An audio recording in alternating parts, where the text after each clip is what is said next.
am Professor A.P. Singh, HOD Department of Surgery, GMC Betia. Today,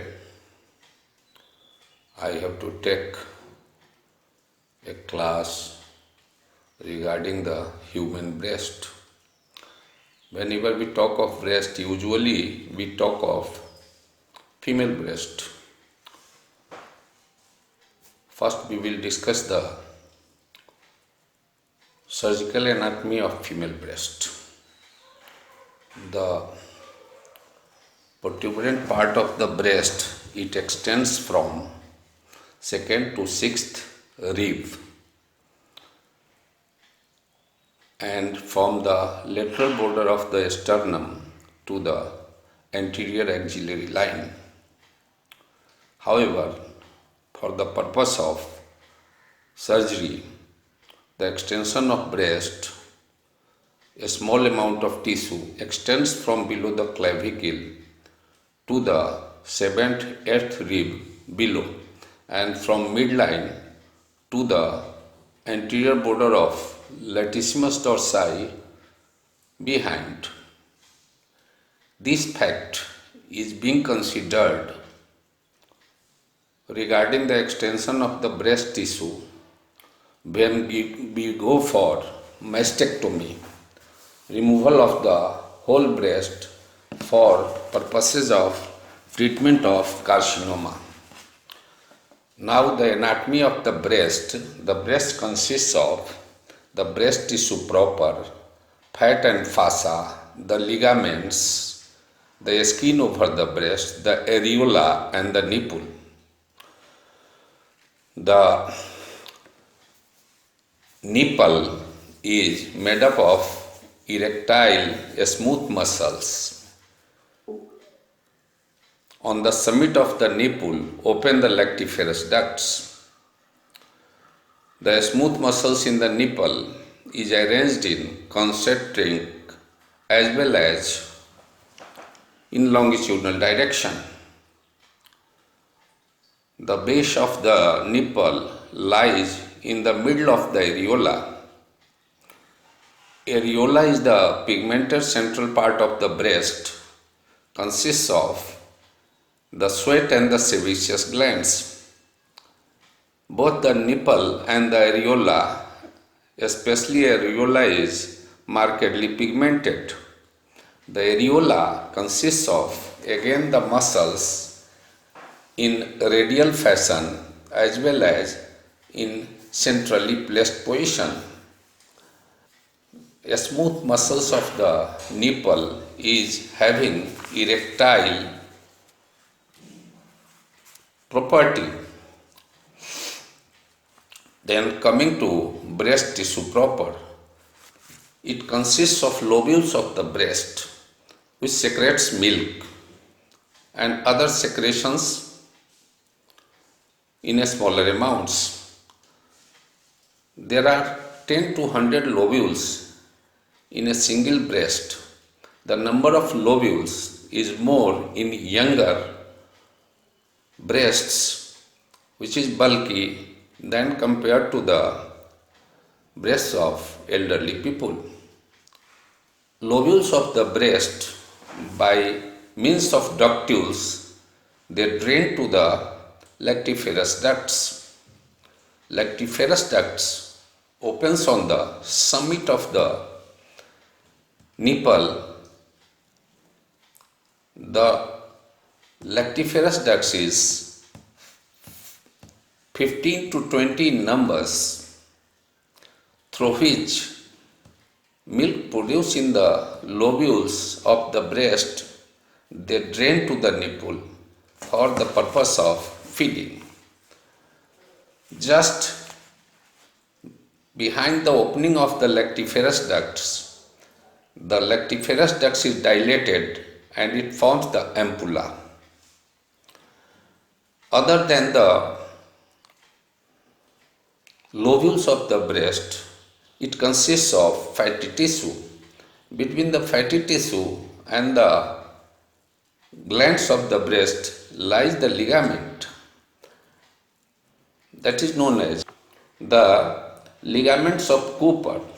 That ligament is conical in structure and the base of the cone is situated on the fossa pectoralis and the apex is attached to the subcutaneous tissue. Through this ligament, the skin is attached to the pectoral fossa.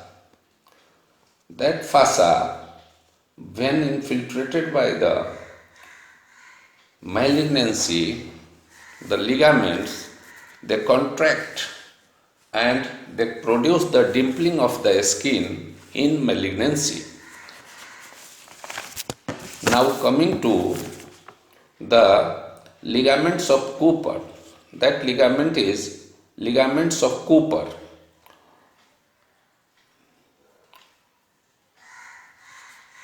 Sometimes infiltrated by the malignant cells, producing dimpling of the skin. Now coming to blood supply of the breast. Breast is supplied by different arteries like the perforating branches of internal mammary artery as well as lateral branches of the intercostal arteries. One artery which supplies the lateral part of the breast is the lateral thoracic vessels. It arises from the axillary vessels. Then the venous drainage mostly drains to the veins accompanying the arteries. Internal mammary veins, then the axillary vein and the intercostal veins, they drain the breast. One thing I have left in the anatomy of the breast, one important structure I did not discuss is the projection from the breast tissue. Axillary tail of the breast projects from the upper and outer part of the breast, and it also consists of breast tissue. After piercing the deep fossa, it enters the axilla. I have seen a axillary test having the fibroadenoma in the same way as in the breast. Now coming to lymphatic drainage of the breast. Most of the lymphatics, about 85%, drains to the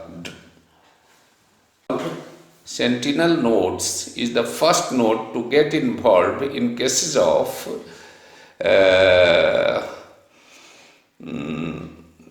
malignancy or carcinoma of the breast. So, first node involved from the drainage area of the carcinoma is known as sentinel nodes. This is important because it has to be located while searching for the malignancy in different nodes. After the lymphatic drainage, we shall come to the investigations of the breast. In any patient which comes for swelling in the breast or any breast disease, we have to investigate the patient. Investigation starts with the history of the patient. In history, you will search for the duration of the illness. Short duration is common in infective disorders, while long duration, especially the reporting time in our country is usually 6 months in cases of carcinoma. Fibroadenoma, which is innocuously present in the breast, also known as mouse in the breast, may have very long history. In younger girls, maybe history of 2 years, 1 year. That depends on the type of the patient. Sensitive patients, they contact surgeons early, while the patients from the rural areas, they come late. After taking the history, the clinical examination is done. After clinical examination, we go for, in clinical examination, you will have to search for sensitive investigation. But by mammography, 5% of the tumors we can miss. Then other investigations is needle biopsy, FNSC. FNSC can give us information whether the cells are malignant or not. Positive report is conclusive, but negative FNSC does not conclude. So FNSC can be repeated in that case. And if FNSC supports malignancy, then other investigations can be done to confirm the diagnosis. In some cases, the diseases which cannot be differentiated by FNSC, suppose FNSC says that it is a malignant, but it cannot differentiate whether the malignancy is invasive type or in situ malignancy, like ductal carcinoma, DCIS, ductal carcinoma in situ, or it is invasive ductal carcinoma. For that purpose, go for more of the tissue to differentiate between that type of malignancy. So for that, core biopsy is taken. Wider bore needle is also used, like a 8 to 11 gauge needle. In FNSC, we use 21 or 23 gauge needle, while in core biopsy or the needle uses of wider bore, so that more tissue is present for the histological examination. Then other than mammography, histopathology and ultrasonography, one investigation which can be done is the MRI. MRI is not the primary investigation of breast, but it is used in cases of recurrent carcinoma. It differentiates between the scar or the recurrence of the tumor, especially 9 months after radiotherapy. Then MRI is also helpful in those breasts which uses prosthesis. Breast prosthesis having malignancy, its diagnosis can be made by ultrasound. Ultrasound is not helpful in cases of the axillary nodes detection. MRI is used limited in cases of recurrent carcinoma. Then coming to other investigations, triple assessment. What is triple assessment? By subjecting the patient to triple assessment, we can diagnose the malignancy up to 99.9%. So positive predictive value, PPV, positive predictive value of triple assessment is up to 99.9%. What we do in triple assessment, we go for clinical examination, taking the history and the examination of the patient. Then we go for imaging techniques in which the mammography and ultrasonography is done. And finally the pathology, FNSC and the core biopsy is taken. So by subjecting the patient to these three types of techniques, also known as triple assessments, we can diagnose almost confidently whether the tumor is benign like fibroadenoma or whether the tumor is malignant like carcinoma. So these are the investigations of the breast. Next we will talk about the disease of the breast. Sometimes the nipple is absent. Some nipple is absent only in those cases in which the breast is already absent. This condition is known as emasia. Other than absence of nipple, sometimes the nipple is more than one, maybe two, three. This is known as supernumerary nipples. The accessory nipples, or sometimes there is accessory breast also. So this is present in cases of, in the line of extending from anterior axillary to the fold of the groin. This corresponds to the milk line, especially in lower mammals. Lower mammals. Then, other than the supernumerary nipples, you can have nipple retraction. Nipple retraction may be of recent origin, may be present during adolescent or puberty.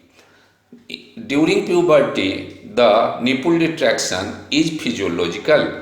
That poses problem during lactation or during pregnancy, when there are chances of infection in cases of physiological retraction of the nipple. Then there is difficulty in the milk feeding also.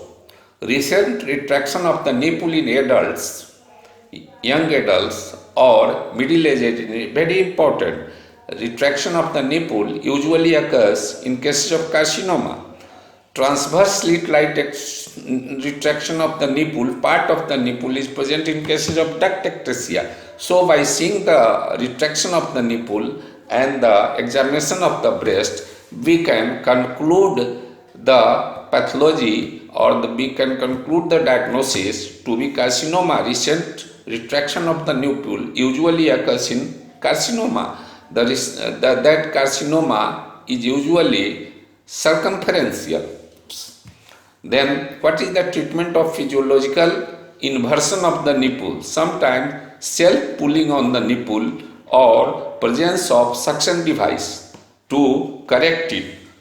So this sometimes works. The physiological retraction can be removed by or treated by surgery, but that will cut down the ducts. So it is not done. Plastic surgery is not being practiced for physiological retraction. The recent retraction treatment will be directed as in cases of the disease which results or which we get from doing the different investigations. Then coming to cracked nipple.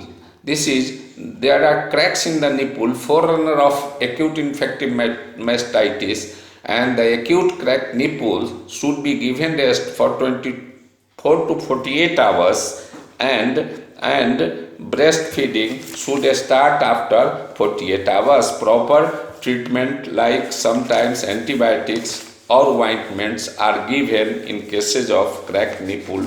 It heals in 24 to 48 hours time. Then other than cracked nipple, we have to discuss the other diseases like discharge from the nipple. Discharge may be serous discharge, it may be blood stain, it may be black or green discharge. Serous discharge is normally present physiologically. Physiological presence of this discharge, this requires investigations, and if nothing we get, then reassurance is the treatment. Blood stain discharge is present in cases of either duct papilloma or duct carcinoma. Serous discharge is also present in the beginning in cases of duct papilloma, but later on there could be discharge of blood. So duct papilloma and duct carcinoma is treated as the disease we get by different investigations I have enumerated above. The black or green discharge is present in cases of duct ectasia. If there is blood stain discharge, we have to find that whether the discharge blood stain is coming from one duct or more than one duct. Then in that case, the treatment is given. If it is a case of duct papilloma, then it is microdocatomy, removal of that duct containing the papilloma. If more than one duct is involved, we go for quadrantectomy or removal of cone biopsy from the breast. Sometimes we cannot detect which duct is having blood in its secretions. In that case also we go for cone biopsy. If the carcinoma is present, in that case we go for definitive treatment of carcinoma, which I will discuss when I shall be talking about the different diseases of the breast. Talking about rather carcinoma. With this, today I finish. In my next class, I will discuss the swellings of the breast. So, thank you very much for today.